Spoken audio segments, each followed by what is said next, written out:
It was a crazy trip. A 2-day trip with only stops for gas, restroom, and fast food home after what was supposed to be 2 weeks of renewal. It was getting late. We got home, and there was barely any edible food in the house. I got up early for work, stopped by the local donut shop to eat a couple of my favorites, and grab a coffee on the way. The whole office was surprised by my very early return.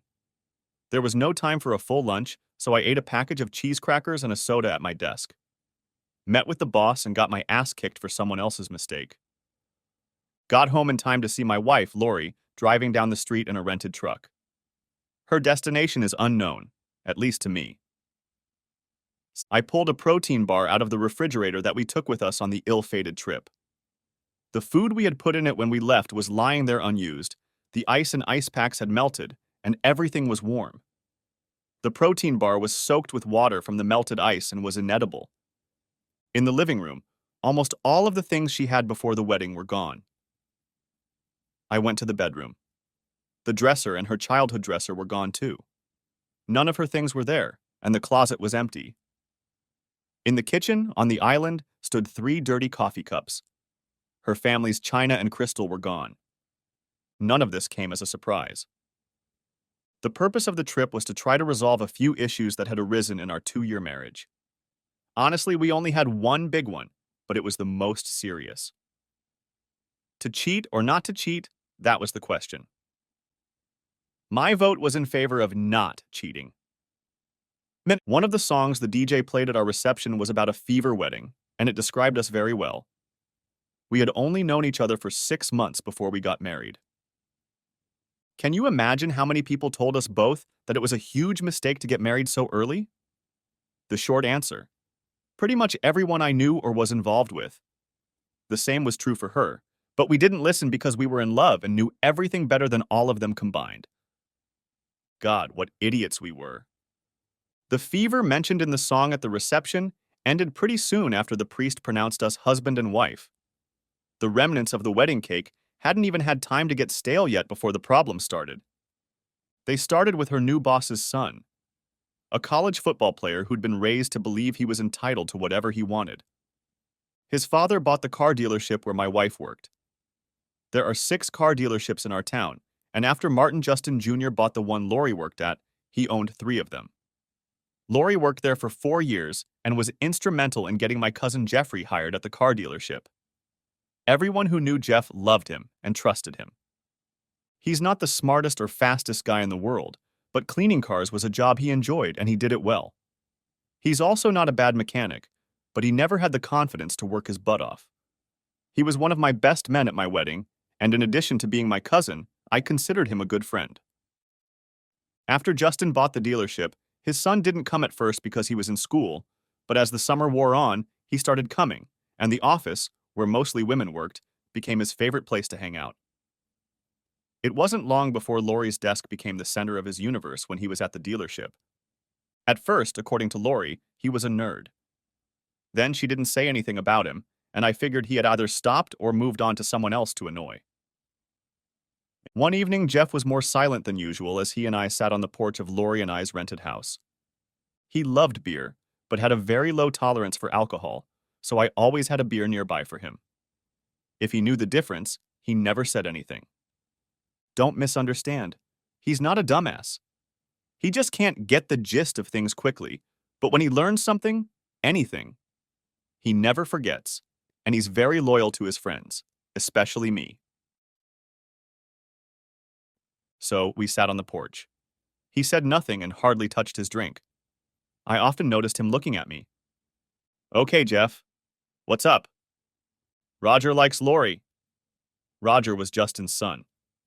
I chuckled. Everyone likes Lori. Lori likes Roger. No, she doesn't. Tim, I'm not that slow. He spends a lot of time talking to her. Today he left for lunch at the same time she did, and they came back at the same time. Lori never went to lunch. She always ate in the break room and watched game shows on TV. Are you sure? He nodded slowly. It was the first sign that there was trouble in paradise. We didn't talk about it again that night. When she got home, I asked her if everything was okay at work and if she had any problems. Everything is fine. Why do you ask? No reason. Roger used to be a pest, and you haven't thought about him in a while. Oh, he's still a pest, but I can handle him. The second, third, and fourth signs came quickly, and they all came from Jeff. Inappropriate touches, like his hand on her ass or her hand on his leg when they sat close together. Stuff like that, but nothing that directly indicated cheating. I didn't like what I was hearing, but I didn't say anything about it to Lori. I just asked Jeff to keep an eye on them and let me know what he saw. On those occasions when he saw something inappropriate, he would call me. I was usually pretty aggressive and confrontational, but here I took my time for a couple reasons.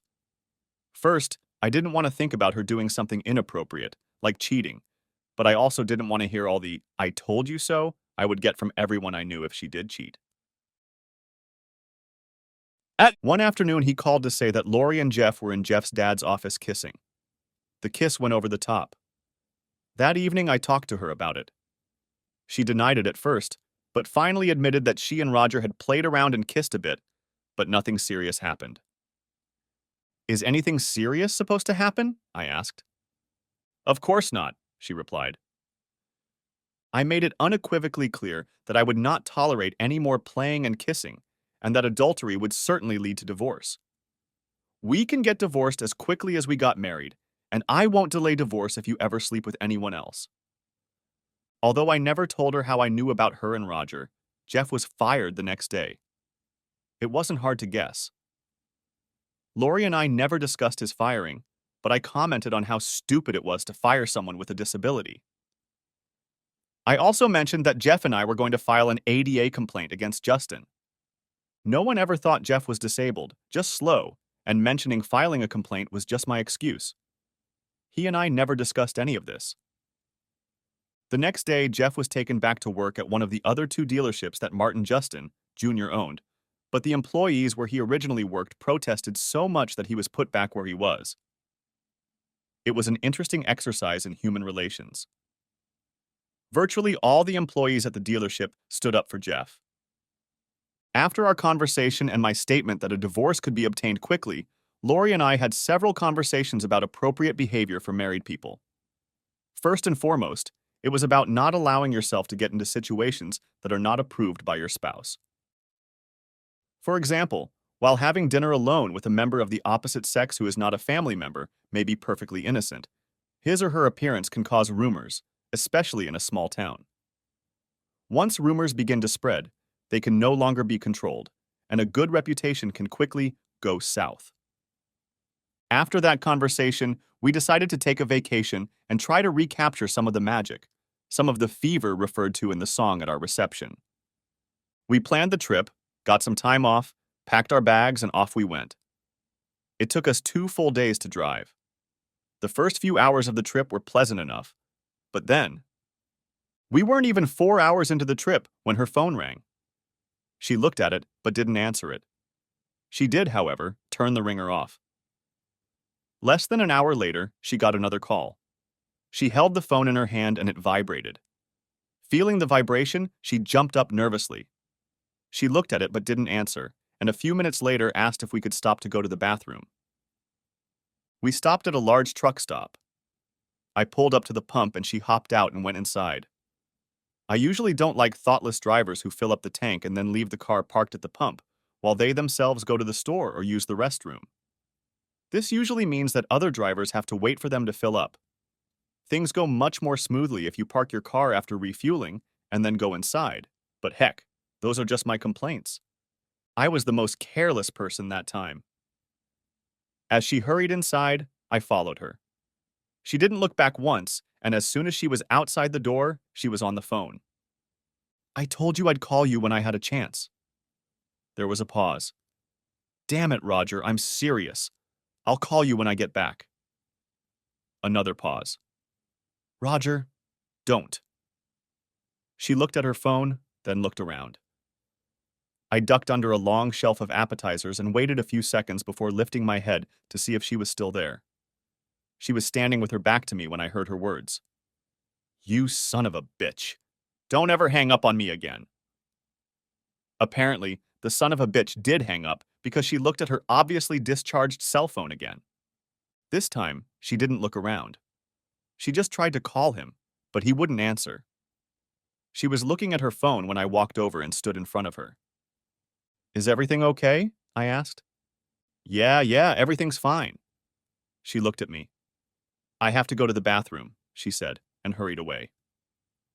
I went back to the car and filled up the tank. She came out with a soda. I looked at her. It's no big deal. I'll get mine, I said, as I went inside. She stared at me as if she didn't realize that it would have been nice to at least ask if I wanted anything from the store. Walking out of the store with my soda, I looked over. She was on the phone again. She ended the conversation just as I opened the door to get into the car. I said nothing, started the car, and drove off. That night we spent at a motel. Pizza was delivered to the room and we went to bed before 10 o'clock. We spent the whole next day driving, hardly speaking. We checked into the hotel, had dinner in the dining room, and went to bed. I was still awake, staring into the darkness, and it wasn't until after 11 that I saw her phone buzz. No noise, just the light. She jumped up and ran to the bathroom with it.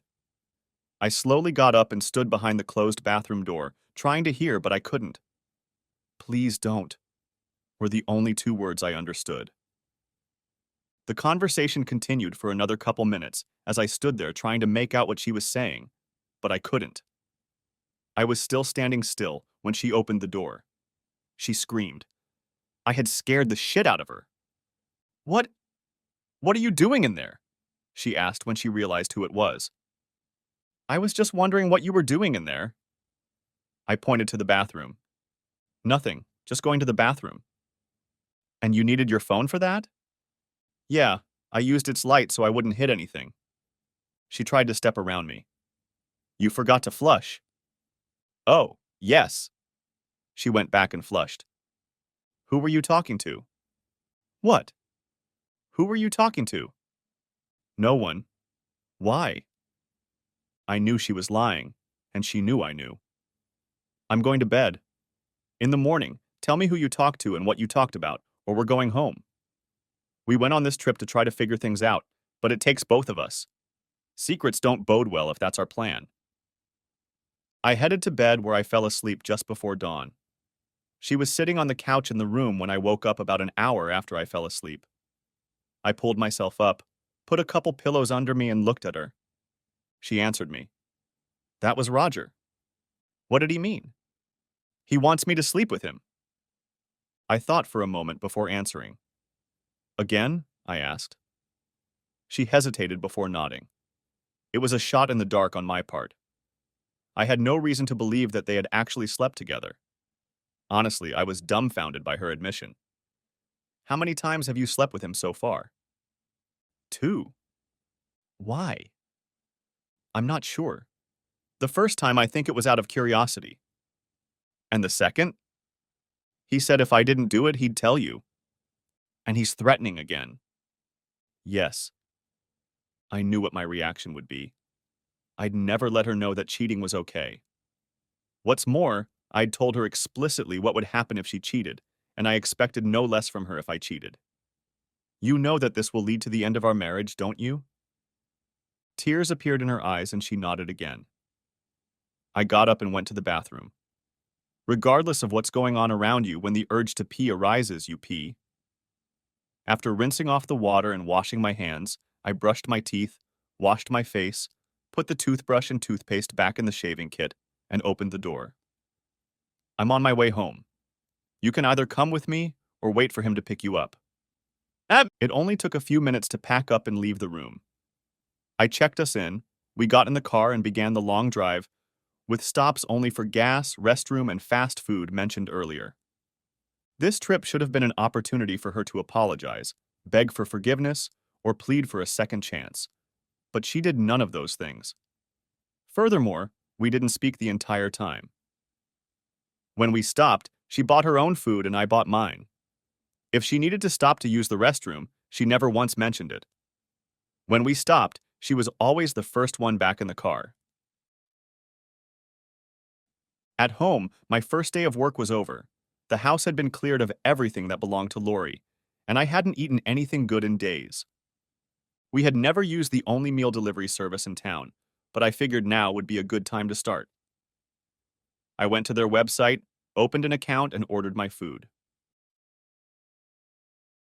40 minutes later, the delivery service rang the doorbell. I picked up my food, tipped the driver in addition to what I had added to the total when I ordered the food, and looked forward to enjoying it with a glass or two or six of wine. I put the food on a tray by the TV and sat down to eat. From my chair, I could see both the TV and the street through the front window. There was a car parked outside with someone sitting behind the wheel. As I ate, my attention shifted from the TV to the car where the driver was sitting. I had already eaten half of my portion, and the driver still hadn't moved. I took a sip of wine and walked outside. The driver saw me and rolled down his window. It was my food delivery driver, and she was in tears. "Are you okay?" I asked. "No. My car won't start and I can't call anyone for help." I hadn't paid attention to her or her car when she first arrived because my mind was on other things. Everyone I know is tied up or unresponsive, and my brother won't be able to make it for another hour. Another thing I didn't notice was the baby in the back seat. She was sitting with a book on her lap and looked like she wanted to cry too. "Would you like me to look at her?" "Oh God, please." She opened the door and slipped inside. I got behind the wheel and turned the key. Click, click, click, click, then nothing. I did it again. No clicks this time. Just nothing. I'm not a mechanic, but I think I know when the battery is low. I brought my car around and tried to start it, but no luck. Suddenly, it was beyond me. "Look, why don't you two go inside? I'll have my cousin come in and take a look." They reluctantly followed me in. "Make yourselves comfortable while I get him." Jeff was there in 15 minutes, and her car was ready in 30. She thanked me, talked to Jeff, gave him a hug, and left. The next 2 days at work sucked. I didn't tell anyone about Lori, and my boss was on my ass like white on rice, and I was tired of it. My personal life was in the toilet, and he expected a sow's ear to make a silk purse on a marginally profitable project. I decided it was time for me to meet him. "I'm tired of being pestered by you. The project was a failure from the start, and I told you it was a failure. I hate ultimatums, but you either stay off my ass and let me see what I can make of it, or give it to someone else, or just kiss my ass and I'll walk out of here. Take your pick. I'm going home. Call me when you decide." I was sure he'd let me cool off for a couple days and then call me back to work. Besides, I needed to find a lawyer and start divorce proceedings. In the evening, I called Jeff to see if he wanted to have a drink, although drinking with him meant wine or beer for me and almost beer for him. "I can't. I have a date." He went on dates when we were both in high school, and when I was in college, he would often call and tell me about his rare dates and ask my advice. If he was lucky, I never heard about it, but he was the kind of guy who wouldn't brag about it even to me. Besides being a bit slow, he was also terribly shy, and strangers made him very nervous. "Well then, good for you. Who's the lucky girl?" "Jenny." "Jenny who?" "The food girl." "What food girl?" "The one at your house with the broken car." "Are you serious?" "Yes." "So, Mr. Smooth Talker, how did that happen?" "When I was fixing her car, I told her that if she needed any more help, have her call me, so she did." "And you helped her again?" He giggled like a child. "Helped? So where are you taking her?" "Nowhere." "Nowhere?" "No. I'm going to her house. She's making dinner for me." I laughed, happy for him, but I couldn't resist the opportunity to tease him. "You know she's a vegetarian, don't you?" "What's that?" "It's a person who eats only plants. No meat, no eggs, no dairy products." Jeff was a real meat and potatoes kind of guy. There are a couple restaurants that advertise that if you eat a huge steak, which is more like a roast, with salad, vegetables, and dessert, it's free. One of them is located not far from us. Jeff did just that. He was sick for 2 days, but he made it through. No meat, Not even a hamburger? What am I going to eat? Well, there'll be a lot of salad, maybe some beans, and if I'm lucky, some quinoa. Queen? Who? Not the queen. Quinoa. It's a seed used to make many vegetarian dishes. Years ago in the Lake Titicaca area of South America, it was fed to animals before people started eating it. What's with the tidy, Chuck? I'm not hungry anymore. I laughed into the tube. I'm kidding, Jeff. I have no idea what she's eating, but whatever it is, I'm sure it'll be delicious. Go have fun. I decided to call the food delivery service one more time and order my own dinner. The next day, I was hustling around the house. Lori was gone, and I still had over a year left on my lease, so I figured I'd make things as comfortable as I could. I also assumed that my boss would call, apologize, and ask me to come back to work. By mid-afternoon, he still hadn't called, but his wife did. Tim, I'm sick of listening to your father complain about you messing things up. You have a degree? Why don't you go work for someone else if you two can't find common ground? I'm thinking about it, Mom, but you know I'd have to move somewhere else. That's the only thing wrong with that. Why can't you just do what he wants? Because he's doing things the old way. We need to modernize. Have you explained that to him? Over and over, but he's too stubborn to listen. Well, I don't want you to move, so talk to him again. Okay, I promise. He'll get over it and call me tomorrow, I'm sure. I'm looking right at him. Just come back to work tomorrow. He nods his head that it's okay. Now, why don't you and Lori come over for dinner tomorrow? I'd love to, Mom, but she won't be here. Why?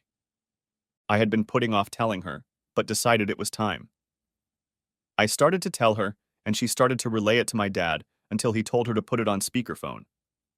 When I was done, he picked up the phone. Here's what we're going to do. I'm firing you so you don't have a job.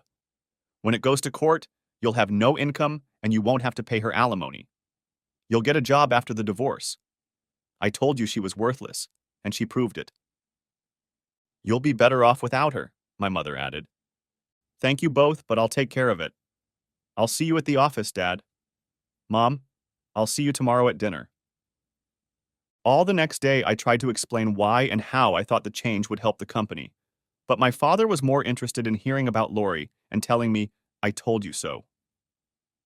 After work, we had dinner with my mom, and I had to retell Lori's story and listen to his, I told you so, and my mom added her own. When I got home, Lori was standing on the porch. It was the first time I'd seen her since our thwarted trip.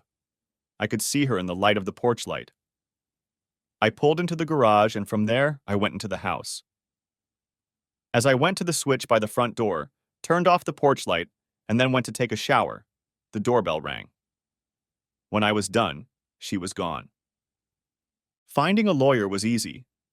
Finding one that wanted to have anything to do with a divorce that directly or indirectly involved Roger Justin was a little harder, but I managed. Of course I'll take the case. His old man sold me the biggest lemon I ever got and never made good. And so it began. The paperwork, the meetings with Lori and her lawyer.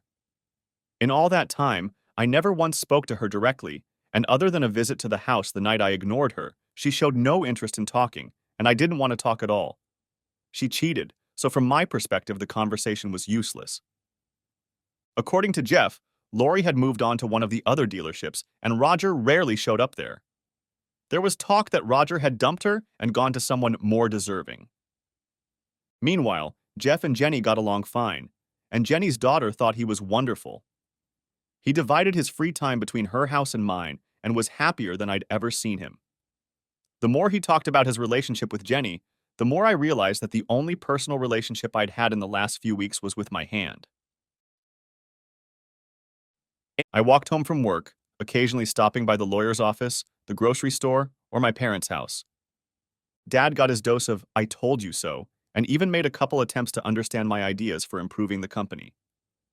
My mom kept finding me girls, and I refused to date them. Our town is relatively small, and I didn't even realize there were as many single and eligible girls as she was finding. I think she put out a casting call. Cute 28-year-old man with a college degree in the process of divorce, looking for a suitable girl. Must be honest, faithful, and reliable. Appearance is secondary to personality for her. Must love music, theater, good wines, and good food.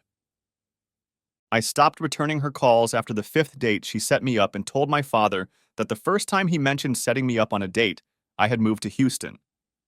I finally talked to Lori the day our divorce was final. The judge banged the gavel announcing the end of the marriage, and I approached her. Was it worth it? I turned and walked away before she could answer.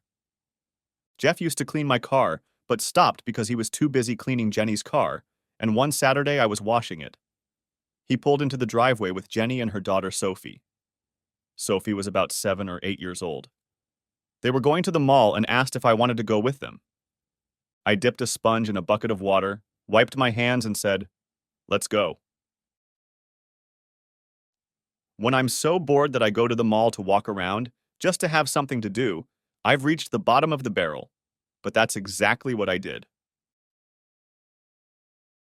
We were there for about an hour, and I was starting to regret my decision to come when we passed an ice cream stand, and Sophie asked if she could have some. "Not now, sweetie," Jenny said. "It's too close to dinner." "Well, the hell with it," I said. "Come on, Soph, I want some too." She grabbed my hand and ran. "See you later," I shouted over my shoulder. We licked our ice cream cones and walked, holding hands. "We should hold hands," Sophie said.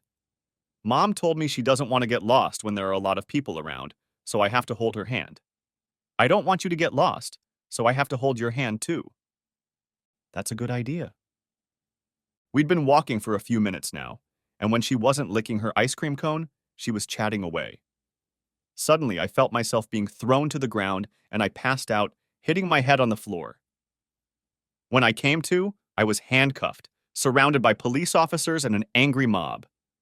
I looked at Sophie. She was crying and was being held in my arms by a woman.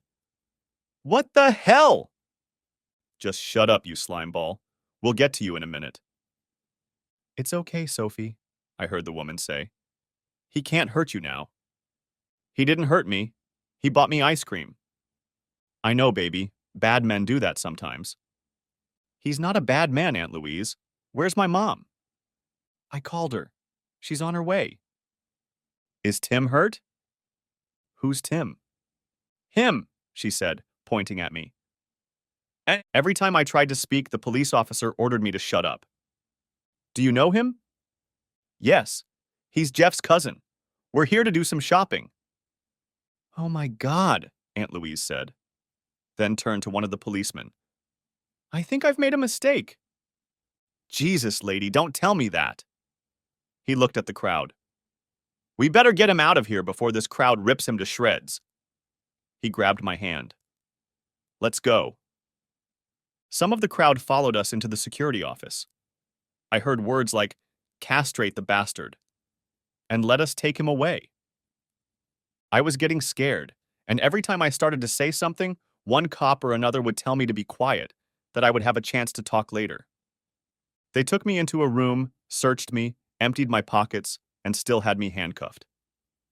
Finally, 2 police officers came in, uncuffed me, gave me back my wallet, watch, and other things, and started apologizing. Jenny and Jeff came in as well. "Oh my God, Tim. I'm so sorry," Jenny said. "My sister saw you with Sophie, didn't know who you were, and thought you were kidnapping her." I rubbed my wrists. I'd seen people on TV wearing handcuffs and rubbing their wrists when they were taken off. I didn't understand why before, but now I did. The damn things hurt. I was pissed off, shocked, still a little scared and nervous.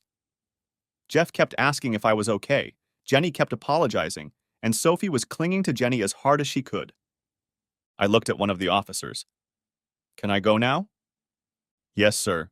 But before you go, we'd like you to sign a release form." "You just knocked me to the ground, knocked me out, handcuffed me, and called me names. I'm not signing any release form until I talk to my attorney." I walked out of that room into a larger room. One of the mall security officers was standing at the door. "Is this the exit?" "Yes, sir, but I wouldn't go in there if I were you." "Why?" Because there are people in there who think you're a child molester, and they're waiting for you. Jesus Christ. Can't this day get any worse? Can't you tell them the truth? We tried. We'll take you out the back door, Mr. Jeffries, the police sergeant said. Him. Or someone else had obviously looked in my wallet and knew my name. Take him to my car, Jeff said. The sergeant looked at me. Why don't you let us take you home? We'll use my car. It's unmarked. Let's go. It wasn't that I was angry or upset with Jeff, Jenny, or even Aunt Louise. I just wanted to get out of there and decided that the quickest and safest way was a police escort. We were already at the back door when Aunt Louise stopped me. I'm so sorry. I saw you with Sophie and thought you were kidnapping her. I took a deep breath. I understand, but I was attacked, knocked out, and a bunch of people out there. I pointed to the main office door. Want to cut my balls off. I don't think you should be talking to me right now. Then to the sergeant. Take me home. After I gave him my address, neither of us said anything until we pulled into my driveway. My phone rang at least 6 times, but I ignored it. I didn't feel like talking to anyone. At home, I started to get out of his car, but he stopped me. Mr. Jeffries, I'm sorry you're in this situation, but from my perspective, I'd rather it happen this way than have a young girl kidnapped because someone saw something but didn't say anything. I'll take good Samaritans like Louise Garner any day. I understand and agree with you on your position, but my name and picture will likely be passed around on the news tonight. Since it was a mistake, it shouldn't have been reported at all, but it's sensationalized, so it will be. The news people can't help themselves. Then the news will say it was a mistake and it's okay, but half the people who see it won't believe that part of the story, and I'll be stigmatized for life. Thanks for the ride home. Maybe it's not that bad. I'll see what I can do. Yeah, and pigs can fly, I thought to myself. I got in the car and drove straight to my parents' house. In the evening, we watched the local news, and sure enough, there it was. When we turned on the TV and found the right channel, it was already showing. We missed the first part of the story, but what we heard said that when you see something, say something, even if it turns out to be a mistake. By not saying something, you could condemn an innocent child to an unbelievable fate. The positive thing for me was that they didn't say my name or show my picture. The commentator even ended the report by saying, "We chose not to name the gentleman for fear that his life would be turned even more upside down than it was this afternoon. On a personal note, I offer him my sincerest apologies. This is Louise Garner. Good night." Well, you dodged a bullet, my father said. It wasn't as bad as you thought it would be. No, it wasn't. What are you going to do now? My mom asked. I think I'm going to leave it alone. If I try to sue for false arrest, it'll get out, and my name and picture will probably end up on the rumor mill. I don't want that to happen, and the police did what they thought was right at the time. On the way home, I remembered my phone. By then, there were 8 messages on there. 3 from Jeff, apologizing for what had happened and telling me how badly Jenny was feeling.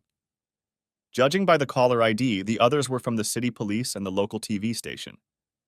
I didn't bother to listen to any of them. It wasn't until later that I remembered how the woman from the TV news department ended the program. This is Louise Garner. Good night. Oh, shit.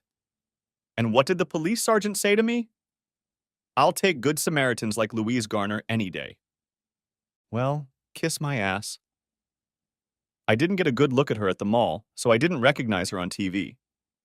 The makeup probably made her look different. I called Jeff because I knew he'd be worried about me. Are you okay? He asked. Fine, but still a little shaken up. How's Sophie? She's fine. She got scared when the police jumped on you and dropped the ice cream. She got better when we gave her some more, and she realized you were okay. I'm glad she's okay. Have you seen the news? Most of it. We missed the first part. Hell, that was the best part. Why? Louise started by telling us what happened, and that she was the one who started it all. She said she saw her niece walking with a strange man and basically panicked. She followed you while she was on the phone with the police. She didn't trust mall security, so she stayed behind you and kept the police informed of where you were until they arrived. She took full responsibility for what happened and said she'd probably do it again under the same circumstances. I think I understand that. She was afraid that you would leave Sophie before the police arrived, so while following you, she kept looking for objects to hit you with. She really feels bad. Why didn't you tell me earlier that Jenny's sister was on TV? I didn't think it mattered. It doesn't, I guess. The other night when Jenny was bringing me food, I got the impression that well, that she needed the money. But if her sister's a TV presenter, she can't be too bad. It's a local program, so Louise doesn't make much money. I don't know how much, but I know it's not much. And Jenny's like most of us, I think. She's doing well, but she doesn't have anything extra. If she wants something extra, she has to find the money. She's saving up for a vacation, so she has a second job delivering food. Good for her. Yeah. He paused. I like her, Tim, and she likes me. She doesn't care that I'm slow. I smiled. No one cares that you're slow, Jeff. It doesn't matter to your friends, and we don't care what anyone else thinks. Over the next few days, things went back to normal, and nothing was said about the incident at the mall. I didn't see Jenny or Sophie, but Jeff and I chatted every couple days as usual. It was another Saturday, mid-morning. I was eating a late breakfast of biscuits and gravy when the doorbell rang. I opened the door, and there on the doorstep stood Louise Garner. Good morning. Are you busy? She asked. Not really. I was just applying ointment to my wrists to ease the pain from the handcuffs. Tim, if I may call you that, I'm sorry. Oh, it's okay. Now that I've been in handcuffs, all my buddies in the hood treat me with more respect. Maybe I should leave. No, come on in. I just got off the phone with my parole officer. She just looked at me sadly. I can only apologize so many times. I'm sorry I bothered you. She turned to leave. Wait a minute, I said. I had no reason to be a jerk. She stopped. I'm still a little offended. I'll get over it. Well, when you get over it, give me a call. She handed me a business card. I owe you at least lunch. I don't know about lunch, but have you had breakfast yet? Actually, no. Do you like cookies and gravy? Sausage and gravy? Yes. One of my favorite foods, she said, smiling. I opened the door wide and she walked in. In the kitchen, I gave her a plate and pointed to the stove where the biscuits and gravy stood. Do you want me to heat up the gravy? I asked. I can do that if you don't mind, she said. Help yourself. Coffee? Yes, please. Would you like anything to put in it? This may seem strange, but do you have chocolate milk? Instead of coffee? No. In it? In it? Yes, she answered timidly. I know it sounds weird, but she was only the second person in my life to add chocolate milk to coffee. The second was me. Only in the last few years had I been substituting it with Bailey's. Did Jeff put you up to this? What? Chocolate milk and coffee? No. Why? I'm the only person I know who does, or rather, has done that. Only now it's also you. Are you sure Jeff didn't put you up to it? 7. I've been putting chocolate milk in my coffee since I started drinking it. My whole family does it. Even Sophie, when Jenny lets her. Well, I don't have chocolate milk, but I do have Bailey's. The rest of the morning passed quickly and pleasantly, and Louise began drinking Bailey's in her coffee envelope. It was the first breakfast she and I shared, but far from the last. We started dating, and I became her biggest fan on television. Our first kiss happened on our third date. We got down to it 3 weeks after that, and it was my first time since we hadn't been together with Lori, and with my aborted trip rediscovered, where the only thing I discovered was that she had cheated on me. Shortly after Jeff and Jenny started dating, he decided he wanted more out of life and started working on cars full-time. Within 6 months, he had his own garage and more business than he could handle. Jenny and Sophie were clearly to his liking. I'm sure there's a scientific or psychological explanation for this, but it seemed to me that Jeff got, what? Smarter? Faster? More alert? I couldn't figure out what it was, but he was different and much more confident. Louise and I helped him when he moved in with Jenny.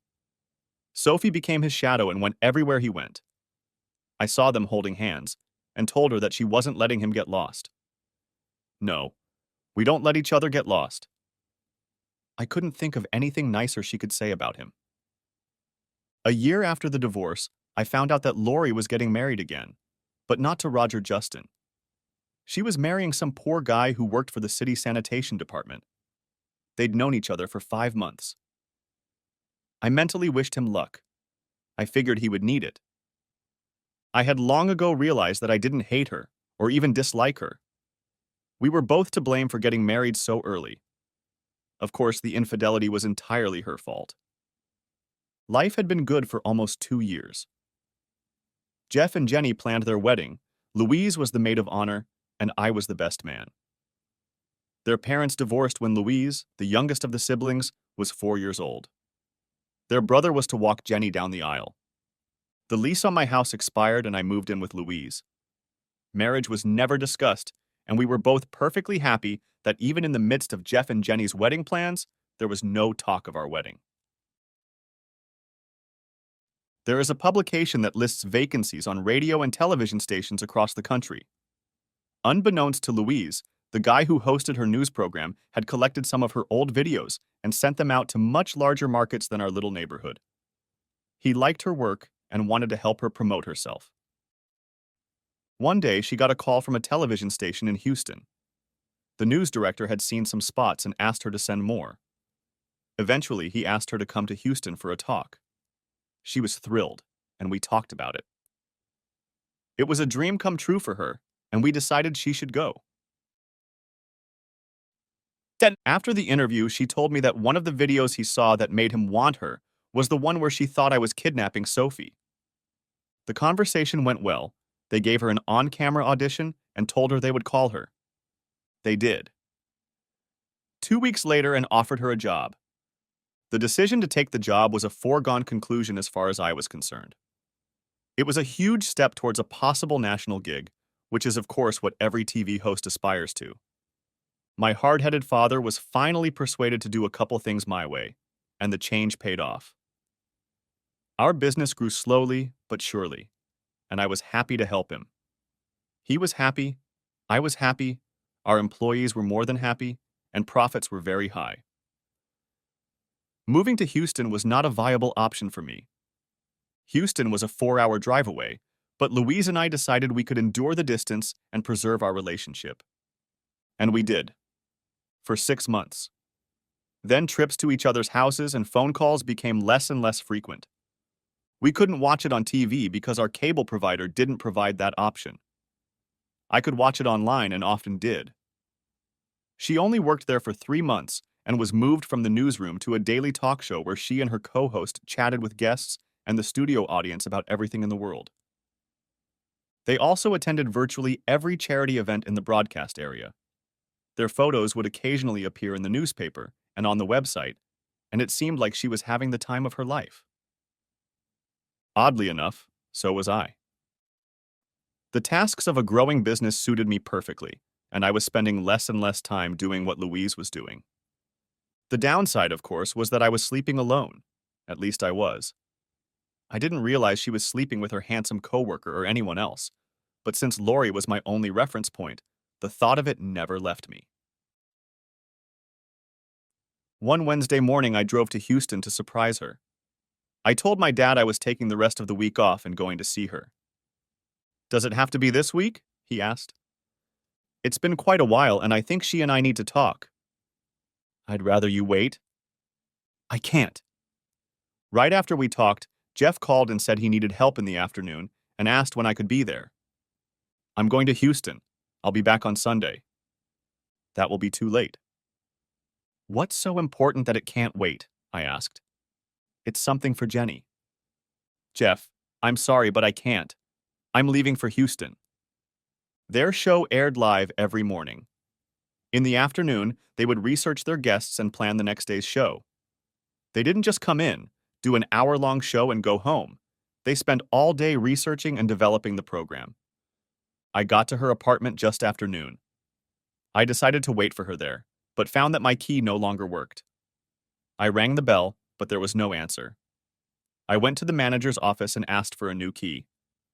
She recognized me and greeted me warmly, but when I told her what I needed, "I'm sorry, but I can't do that."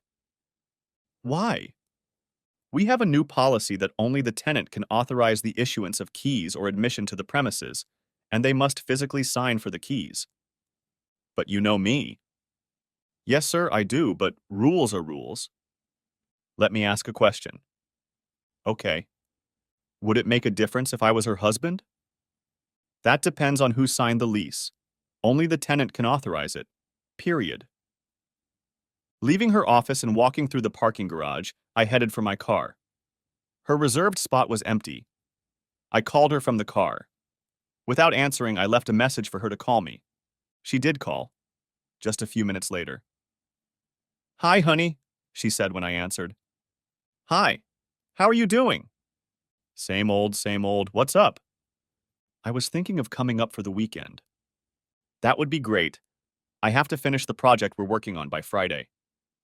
"Okay, what's the project?" "It's one of the charitable organizations our boss is involved in. We're designing a contest with lots of prizes for the biggest donors. It's fun, but a lot of work." "Are you working on it today?" "No, I needed some rest, so I took the day off." "And what are you doing?" "Just resting." "Good for you. Get some rest and I'll see you on Friday." "Okay, sweetie. Take care of yourself. Love you. Bye." I tried to say, "Love you," but I failed. I walked back through the garage, past her still empty parking space, to the elevator, got off on her floor, rang the bell several times, and waited each time before giving up and leaving. For a very brief moment, I was torn between leaving and continuing to watch and wait for her. I even thought about calling her again and telling her where I was, but decided against it. She had made her bed and was probably already lying in it. The problem was that it wasn't her bed, if that's what she was doing. I left. I took my time driving home. There were 2 cars on one side of the driveway and 2 parked on the street on the other. One was my parents' car, the other was Jeff's.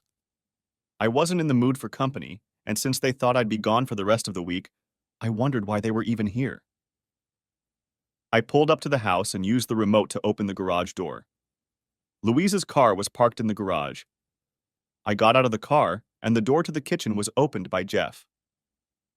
Bowing at the waist, he invited me in, and then led me into the living room where my parents, Jenny, Sophie, Jenny, and Louise's mother and brother and Louise were standing. "Ned!" Louise stood in front of the fireplace surrounded by the others. Jeff nudged me toward her. Everyone was smiling except Louise. She just looked nervous. I walked over to her and she got down on one knee, thank goodness. "Tim, I love you. If you're going to kidnap someone, I want it to be me so we can live happily ever after." "Will you marry me?" she asked, holding out a small box to me. The events of the day faded away as I opened the box and found a gold ring with a diamond in the setting, staring back at me. She was still on one knee when I pulled the ring out of the box and took a closer look at it. I started to put it on her finger, but she stopped me. "No, silly. That's an engagement ring. You can't wear it until the wedding. That is, if there's a wedding, because you never answered me." I looked around at the faces in the room, then looked at her. "Sure, why not?" Everyone applauded. "Romantic?" "Not at all," but I said it with a wide smile, hugging her. "You're such a jerk," she said after we kissed. "Of all days, you chose today to come visit me. You almost ruined the whole thing." Dad patted me on the back. "We didn't know what to do. You insisted on going to Houston, and Louise was on her way here. Even Jeff tried to stop you. We talked to her, and she told us you'd probably be back tonight, so we went on. What was so important that you insisted on going tonight specifically?" I looked at the people around me. "Honestly?" "Yes," everyone but Sophie and Louise said in unison. Louise said, "Let me try to explain. She took a deep breath and took both of my hands in hers. For the last couple of months, we've both felt like we were getting further and further apart. Two separate lives and living a few hours away from each other. We were both happy in our jobs and lives, but felt like something was missing. I looked back on my time in Houston and remembered the parties, the fun, the people, everything I wanted out of life. My job is perfect, but my life is incomplete. It's incomplete because I can't share these beautiful moments with you. There were tears in her eyes as she continued. I knew that if I have these feelings, you will have them too if you love me. The feeling that you want to share every aspect of your life with me. About what's good about your business and how happy you are when things are going well. She paused. Am I right? All I could do was nod my head up and down. I love you, Tim, with every fiber of my being. And I love you, I told her, and I meant it. At that moment, the party started. Sophie, Jeff, and Jenny were the last to leave. Sophie wanted to hug me, so I took her in my arms. Does this mean you're my uncle now? She asked in a whisper. Yes, I whispered back. Good. When they left, Louise and I sat on the couch, each with our own glass of wine, leaning back relaxedly, content to be in each other's company. Do you know another reason I went to Houston today? I asked her. I think I do. Why? You were worried about me living there alone and possibly starting a relationship with another man. Were you? What? Have a relationship with another man? Yes. No. The only men I've had real relationships with have been my producer, the studio crew, and Thomas. Thomas was her co-host. Thomas was the one I was most worried about. All those events you went to and your pictures in the papers. I was worried and jealous. She leaned over and kissed me. Silly girl. I could tell you that Thomas is gay and you have nothing to worry about, but that would be a lie. The truth is, he's the most narcissistic bastard I've ever seen. He expects people, especially women, to bow down to him. We worked well together, but I personally don't care about him, and he doesn't care about me. She sipped her wine. I wouldn't lie about him being gay, but I lied to you. I chuckled. Yes, you lied. My manager helped. I was just on my way here when your dad called and said you were on your way there. I called the manager and told her what was going on. She said she would take care of it. She called me a few minutes later and told me that the repairmen were on their way to change the lock on my door. She decided that if you could get into the apartment, you would stay and wait for me, no matter how long it took, which neither of us wanted to do. I felt like I knew you well enough to know how you would react if you thought I was doing something wrong, so I chose that direction. I knew that if I gave you a reason, you wouldn't bother to ask for details. Your experience with Lori would make you think the worst and act accordingly.